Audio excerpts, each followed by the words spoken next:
Break کے بعد خوش آمدید۔ اس سال موسم گرما سے امریکی شہریوں کے 27 یورپین ممالک میں سفر کی امید بن چلی ہے۔ اگر ایسا ہوا تو منظور شدہ ویکسین لگوانے والے افراد اس سہولت سے فائدہ اٹھا سکیں گے۔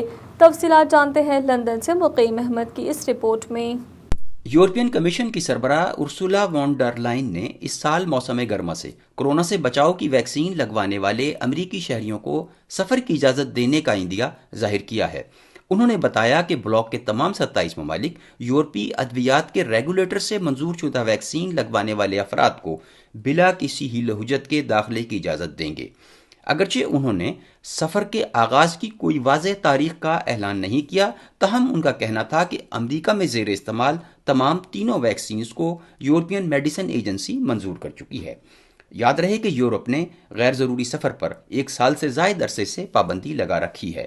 اس مہینے کے شروع میں یورپین یونین نے سفر کے لیے ویکسینیشن پاسز یا سرٹیفکیٹ کے اجرا کی منظوری دی تھی تاکہ ویکسین لگوانے والے، انفیکشن سے صحت یاب ہونے والے اور منفی نتائج ظاہر کرنے والے افراد کو سفر میں آسانی ہو سکے۔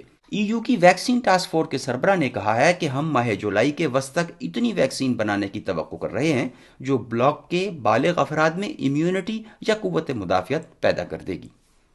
مقیم Ahmed, voice of South Asia, London.